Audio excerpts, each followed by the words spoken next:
How does an oil shock impact the economy? The answer is it usually leads to a recession.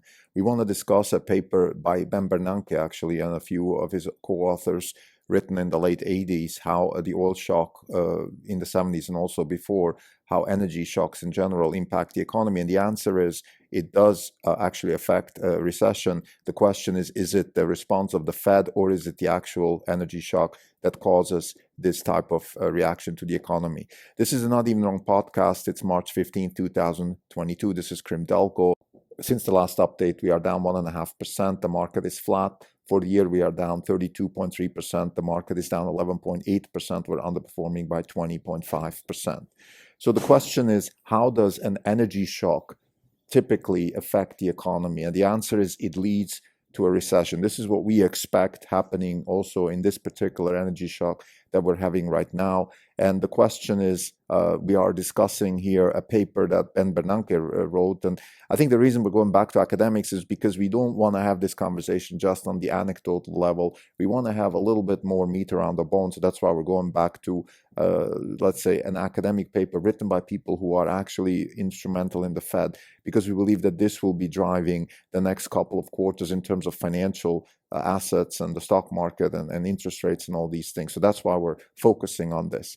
And before we go there, let's just define a few things. What is an energy shock? What is a recession? And what is a reaction of the Fed to an energy shock? Let's define all these terms. So an energy shock is when prices of energy assets go up very quickly due to either a supply shock or a demand shock. Let's just leave it at that. We can, of course, expand it, but this is in general what it means. So it's either a supply shock or a demand shock. In other words, we either have less supply or more supply. I mean, energy shock can, by the way, also be the other way around, where you all of a sudden have a lot more energy, such as, let's say, the nat gas situation in the last 15 years in the United States. So I'm not saying it's always this way that we have higher prices, but in general, a shock is just something unexpected that comes around the corner and that drives prices either up or down, and that is driven by either a supply shock or a demand shock. So in particular, what we have right now is actually a supply shock, a self-inflicted supply shock, in the sense that we're just not buying assets out of Russia,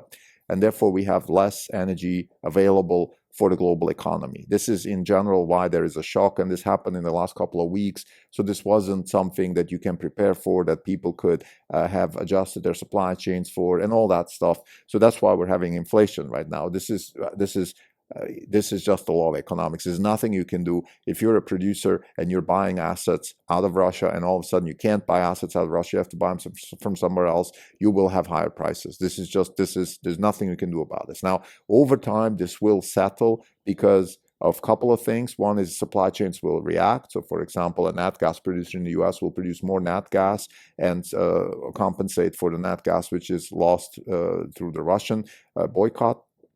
We will also have, of course, energy assets leaking out of Russia, particularly through China, and traders will take over, arbitrage, scalpers, all that stuff will happen. Markets always play. Water goes to where it needs to go. That's how typically assets go where they need to go. If there's a spread of, I don't know, $30, $40, $50 between a unit of nat gas or a unit of oil out of Russia versus a unit of energy that is not out of Russia, you will have a tightening of that spread. There's no question about it. People will build factories, they will build LNG terminals, all that stuff. It will pan out over time. But right now we have a shock, and this is how we define this shock is just by simply having not access to the Russian energy assets because of self-inflicted sanctions. And what that means now for the economy is that we have higher prices. We have higher prices at the pump, and we have higher prices also not just at the pump, but throughout the whole economy. If you take an asset like beer, for example, okay, beer is something you wouldn't necessarily equate to, oh, this is going to be impacted by energy prices. Well, it is, because a lot of beer is let's say, logistics, transportation. What beer really is that we ferment barley somewhere, and then we transport it in bottles around the country, and we drink it in bars. So there's probably, I would say, just top of the envelope here, 10-15% of the cost of beer is driven by oil or energy in general. Then we can also add barley here, which is another 10%. of the cost structure of beer, and then we have the glass, which is driven by energy. So if we add it all up, there's probably 30% of the cost of beer is oil. If that thing goes up by 50% and the 30-50, you see that you will have a 10 to 15% increase in beer prices. So what that means is that if you also add the margin and the middleman and all that stuff, that you will have probably a 20%, 25% increase in beer prices. So if you go to Whole Foods and you buy your Deschutes IPA, it will cost probably, instead of $10, $12 the six-pack. This is why this is happening. To some extent, it's also good for the actual retailer, in this case Whole Foods, or the guy at the liquor store, because they do actually want to keep their percent margin, and by doing that, they increase the dollar price. And this is just one example of why we have what's calling a flow-through in the economy. When energy is higher, everything else goes up. Now, having said that, of course, other markets, such as, for example, transportation, are a lot more affected. The most obvious one, of course, is the gas pump. That is the one that people like President Biden also pay attention to, because that really affects people right there. If you drive 100 miles today, you just have to spend a lot more dollars to do the same thing. People drive more electric cars now. They want to buy less inefficient cars. So let's say they don't want to buy pickup trucks. They might want to buy electric pickup trucks and all that stuff. So having said all of that, now the fundamental situation here, the fundamental situation is that we have a shock. We have in this case, an energy shock, and it drives up the prices. And the question that is discussed in this particular paper, which was written, I think, or published in the late 80s, 1987-ish. So what the actual argument is the following: that because of inflation, because the Fed now reads inflation, it will react and raise rates and slow down the economy. This is the argument. I think what the authors do is using econometrics methods to try to show that this is factually supported. And I don't want to discuss the paper more than that, because, of course, we could have a debate now just about this for hours. The point here is that the Federal Reserve is sort of a central planning authority where they try to smooth the economy, in a sense that they want to manage the supply of money to match the growth of the economy. That's generally what the Fed is trying to do in a big picture framework. And if you have this increase in prices all of a sudden, what the Fed then reads is inflation, which typically in Fed lingo means that the economy is becoming too hot. In other words, there's too much demand for what the available assets out there. So let's slow down the demand, let's slow down the growth of the economy. This is in general what the Fed does. Now, in this particular case, we have to be very careful, because we could say, well, demand really hasn't changed. It's not like there's all of a sudden more activity. What has happened is that there is not enough energy assets available, and because of the flow through in the economy, we have higher prices across the economy. So this is not driven by higher demand, by an overheating of the economy and all those things. This is driven by the energy shock. So why don't we let the economy just take care of itself? In other words, what Bernanke is suggesting is, listen, let's not raise rates. Let's let the energy prices play themselves out in the economy. They will slow down demand by just having higher prices, and then we will have an adjustment of the supply chain and all those stuff. Because if we raise rates and slow down the economy, we'll bring down the price, and therefore we kind of limit the availability of the potential growth of the economy. In other words, what the Fed or the economists in the Fed often think of is some sort of theoretical potential of the economy, or how much, like, what is this economy really capable of doing? And can we, by having higher energy prices, are we restricting that? And by raising rates and slowing down the economy, we're kind of preventing the economy to increase its potential. So this is sort of the argument. Now, of course, this becomes political right away, because then we have people like Larry Summers saying, well, yeah, this is a good thing. We need to not raise rates because this is good for Democrats, and then the Republicans say, so we don't want to go down that rabbit hole. So that's why I'm very wary of these types of conversations, because they can become political very fast. Nevertheless, it's important, again, to discuss, because here at Orange Capital Partners, of course, our mission is to generate wealth by investing in fundamentally new concepts and engineering practices. We are not necessarily macro guys. We don't invest in macro. We don't short rates, buy rates, all that stuff. But we have to have a view on the macro side, just in order to manage our fund, in order to be, let's say, on the safe side when it comes to leverage, understanding what our downsides are. So because of all these things, and also the purpose of this particular podcast is to give people a sense for what it feels like to run a hedge fund. So in that sense also, we want to give people a little bit of an idea. So listen, you can't just ignore the macro, okay? If you're running a fund right now, if you're listening to this, or if you have a desire to do it, but I think most of our listeners actually have a desire to one day jump in the boat and run their own fund. So if you do all of these things, be aware of the fact that you need to have an idea of what the macroeconomic landscape looks like. And we've said that previously in this podcast. Just to keep it simple, for those who are not economists by training, let's just keep economics as a simple task of the study of competitive response. So how do players respond to competitive change in the marketplace? And an energy shock is the mother of all competitive changes, because what changes here is what we call the terms of trade. In other words, it is more expensive now to apply energy to the economy. And how do players readjust their assets and their factories and their processes given that? And the ones who are better at it, the ones who are more adaptive, faster, better, more thinking ahead and all that stuff, they will be better off than the ones who are a bit slower. So this is one way to think about it. So if you're invested in companies that have fast, they're adaptive, agile, you have a chance to, once this is all said and done, come out on the better end of the stick, if you want to use this analogy. So in other words, let's say companies like Tesla, we expect will do much better coming out of this situation, because they're agile, they're fast, they do adjust much faster than other companies. So this just as a side note. Let's get back to